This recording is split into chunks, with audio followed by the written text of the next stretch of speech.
السلام علیکم۔ ویڈیو کی طرف جانے سے پہلے میری آپ سے گزارش ہے کہ آپ اس چینل کو ضرور سبسکرائب کریں تاکہ ہر نئی آنے والی ویڈیو آپ تک پہنچ سکے۔ وہ سرخ آنکھوں سے ہمیں گھور رہا تھا، اس کی نوکیلی زبان اس کے منہ میں جاتی تھی اور پھر باہر آ جاتی تھی، اور وہ ہوا کی دھن پر رقص کرتا ہوا کبھی پیچھے جاتا تھا اور کبھی آگے جھکتا تھا۔ میری ریڑھ کی ہڈی میں برف جم رہی تھی، ٹانگیں بے جان ہو رہی تھیں، دماغ میں آندیاں چل رہی تھیں اور سانس سینے میں الجھتا رکتا ہوا محسوس ہو رہا تھا۔ مجھے لگا میں چند لمحوں میں گر جاؤں گا اور کوبرا رینگ کر میرے سینے پر بیٹھ جائے گا۔ میں نے خوف کے عالم میں ساتھی کی طرف دیکھا اور میں حیران رہ گیا۔ وہ کوبرے کو معصوم بچے کی طرح دیکھ رہا تھا، اس کی آنکھوں میں خوف کے بجائے حیرت اور خوشی تھی۔ مجھے محسوس ہوا کہ وہ چند لمحوں میں تالیاں بجانا شروع کر دے گا۔ میں نے کنکھیوں سے کوبرے کی طرف دیکھا، کوبرا بدستور ہوا میں جھوم رہا تھا۔ میں نے اس کے بعد دوبارہ ساتھی کی طرف دیکھا، وہ مسکرا رہا تھا، اس کے چہرے پر جوش تھا، خوشی تھی اور حیرت تھی۔ مجھے اس کا رویہ غیر معقول محسوس ہوا۔ مجھے لگا کہ وہ خوف کے اس فیز میں داخل ہو گیا ہے جہاں انسان خوشی سے ناچنے لگتا ہے۔ مجھے محسوس ہوا کہ میرا ساتھی ڈر کی وجہ سے پاگل ہو چکا ہے۔ میں خود بھی پاگل پن کی طرف بڑھ رہا تھا۔ مجھے لگا کہ میں بھی چند لمحوں میں اس کی طرح ہنسنے لگوں گا، لیکن پھر ایک عجیب معجزہ ہوا۔ کوبرا زور سے جھوما اور پھر تیزی سے نیچے جھکنے لگا۔ وہ اس وقت ہوا بھرے کھلونے کی طرح محسوس ہو رہا تھا۔ آپ نے اکثر ہوا بھرے کھلونوں کو دیکھا ہوگا۔ آپ جو ہی ان کی نوزل ڈھیلی کرتے ہیں تو یہ چند سیکنڈ میں پلاسٹک کا رومال بن کر زمین پر آ گرتے ہیں۔ کوبرا بھی چند لمحوں میں پراندہ سا بن کر زمین پر آ گیا۔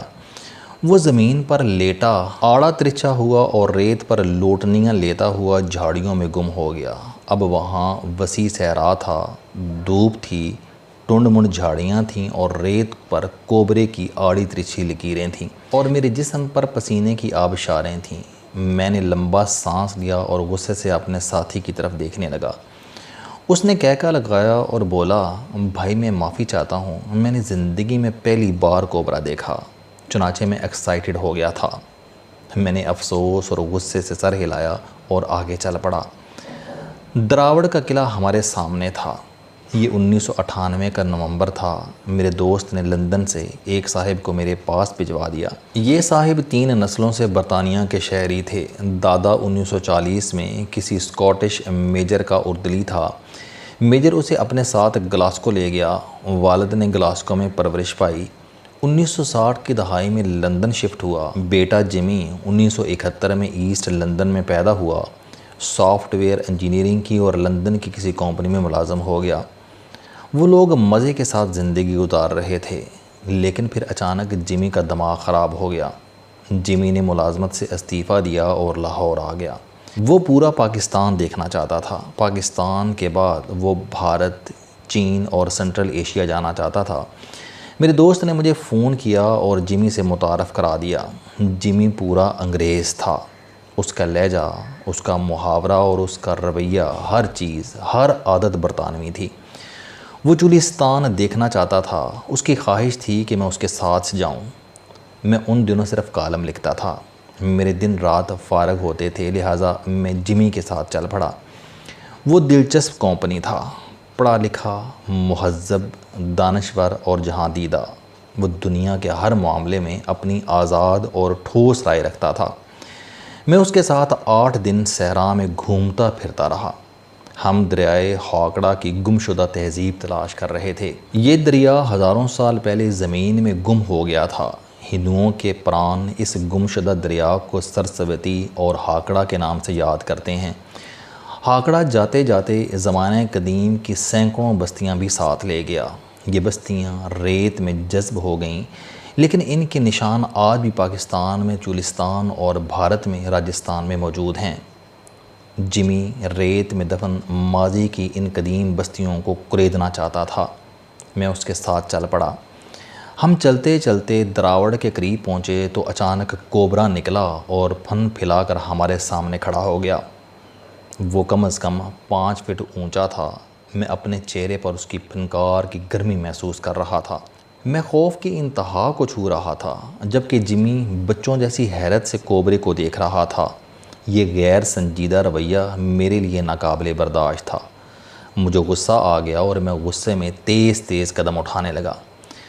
ہم دراوڑ پہنچ گئے۔ قلعے کے گرد چھوٹا سا گاؤں تھا۔ گاؤں میں پرانا کنواں تھا۔ کنویں کی دیواروں پر صدیوں کی سبز کائی جمی تھی اور پانی سے سرسبزی کی بو ساندھ آ رہی تھی۔ ہم دونوں کنویں کی منڈیر پر بیٹھ گئے۔ میں غصے سے خاموش تھا اور وہ خجالت سے دائیں بائیں دیکھ رہا تھا۔ ہمارے درمیان وقت بہتا رہا۔ شام صحرا پر اتر رہی تھی۔ افق لال ہو رہا تھا۔ قلعے کی چمگادڑیں چیخ رہی تھیں اور پرندوں کی واپسی کا سفر شروع ہو چکا تھا۔ جمی نے لمبی سانس لی۔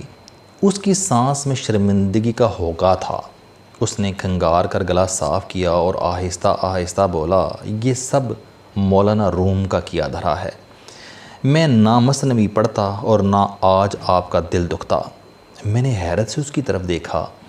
وہ ذرا سا جھکا، کنویں کی گہرائی میں دیکھا، کنویں میں او کی آواز لگائی اور چند لمحوں تک او کی باز گشت سنتا رہا۔ وہ پھر سیدھا ہو کر بولا، میری زندگی مزے سے گزر رہی تھی۔ نوکری تھی، گھر اور گاڑی تھی، دوست بھی تھے اور گرل فرینڈز بھی تھیں، لیکن پھر میرے ایک انگریز دوست نے مجھے مولانا روم کی مثنوی گفٹ کر دی۔ یہ مثنوی کا انگریزی ترجمہ تھا۔ میں نے کتاب پڑھنا شروع کر دی۔ میں پڑھتا چلا گیا یہاں تک کہ میں اس فکرے تک پہنچ گیا جس نے مجھے 6500 کلومیٹر دور کنویں کی اس منڈیر پر پہنچا دیا اور آپ منہ لٹکا کر ناراض ہو کر میرے ساتھ بیٹھے ہیں۔ وہ خاموش ہوا، کنویں کی طرف جھکا اور او کی ایک اور آواز لگائی۔ میری ناراضگی کی برف پگھلنے لگی۔ میں اس کی طرف متوجہ ہو گیا۔ جمی بولا، میں نے کتاب میں پڑھا کہ موت کا ذائقہ تو ہر نفس چکھتا ہے، لیکن زندگی کا ذائقہ کم کم لوگوں کو نصیب ہوتا ہے۔ یہ فکرہ میرے اندر ایٹم بم کی طرح پھٹا۔ میں نے کتاب سائیڈ ٹیبل پر رکھی اور اپنے آپ سے کہا، جمی تو کتنا بے وقوف ہے۔ موت تو گلی کے کتے کو بھی آ جاتی ہے۔ تم موت سے گھبرا رہے ہو۔ اصل زندگی تو زندگی کا ذائقہ ہے۔ تم اگر اس سے محروم رہ کر دنیا سے رخصت ہو گئے تو تم سے بڑا چغد کون ہوگا؟ میں نے اپنا بینک اکاؤنٹ چیک کیا۔ میرے اکاؤنٹ میں 18,000 پاؤنڈز تھے۔ میں نے اگلے دن نوکری سے استعفیٰ دیا اور زندگی کے ذائقے کی تلاش میں نکل کھڑا ہوا۔ وہ خاموش ہو گیا۔ میں نے بے چین ہو کر پوچھا، کیا تم نے زندگی کا ذائقہ پا لیا؟ وہ مسکرایا اور آہستہ آواز میں بولا، ہاں، تھوڑا تھوڑا پا رہا ہوں۔ میں نے پوچھا کہ اب تک کیا پایا؟ جمی نے کہکا لگایا اور بولا، زندگی 7 بڑی سچائیوں کا شربت ہے۔ پہلی سچائی نعمت ہے۔ آپ جب تک زندگی کو نعمت نہیں سمجھتے، آپ زندگی کے ذائقے کو نہیں سمجھ سکتے۔ دوسری سچائی محبت ہے۔ آپ جب تک دوسروں سے مذہب، نسل، زبان اور طبقے سے بالاتر ہو کر محبت نہیں کرتے، آپ زندگی کے ذائقے کو محسوس نہیں کر سکتے۔ تیسری سچائی درگزر ہے۔ آپ جب تک دل بڑا نہیں کرتے، آپ دوسروں کی غلطیوں کو درگزر نہیں کرنا سیکھتے، آپ زندگی کا ذائقہ نہیں چکھ سکتے۔ چوتھی سچائی بے پرواہی ہے۔ آپ جب تک موت، رزق اور سٹیٹس سے بے پرواہ نہیں ہوتے، زندگی کا ذائقہ اس وقت تک آپ کے قریب نہیں آتا۔ پانچویں سچائی علم ہے۔ آپ جب تک علم کی تلاش میں اپنی ایڑیاں زخمی نہیں کر لیتے، آپ کو زندگی کا ذائقہ نہیں مل سکتا۔ چھٹی سچائی سفر ہے۔ آپ جب تک سفر نہیں کرتے، آپ زندگی کے ذائقے سے محروم رہتے ہیں۔ اور ساتویں اور آخری سچائی خدا ہے۔ آپ جب تک خدا پر پختہ ایمان نہیں لاتے، آپ زندگی کا ذائقہ نہیں چکھ سکتے۔ وہ رکا، لمبی سانس لی اور بولا، یہ سچائیاں آپس میں ملتی ہیں تو زندگی کا شربت بنتا ہے، اور آپ جب تک یہ شربت نہیں پیتے، زندگی کا ذائقہ آپ کی سمجھ میں نہیں آتا۔ وہ تیسری بار کنویں کی منڈیر پر جھکا، او کی صدا لگائی اور سیدھا ہو کر بیٹھ گیا۔ قلعہ دراوڑ ہمارے سامنے تھا اور قلعے کی دیوار پر شام اتر چکی تھی۔ السلام علیکم۔ آپ اسٹوڈنٹ ہیں، کوئی جاب کرتے ہیں، کاروبار کرتے ہیں، یا پھر آپ گھریلو زندگی گزار رہے ہیں، اگر آپ اپنی زندگی کو بدلنا چاہتے ہیں تو اس چینل علم دوستی پر آپ زندگی میں کامیابی کے لیے جاوید چوہری صاحب کے موٹیویشنل، سوشل، سیلف ڈسکوری سے ریلیٹڈ اور صحت سے متعلق بے شمار کالم سن سکتے ہیں۔ میرا دعویٰ ہے کہ یہ چینل آپ کی زندگی بدل دے گا۔ اس چینل کا مقصد اچھی باتیں معاشرے میں پھیلانا ہے اور اچھی بات کو دوسروں تک پہنچانا صدقہ جاریہ ہے۔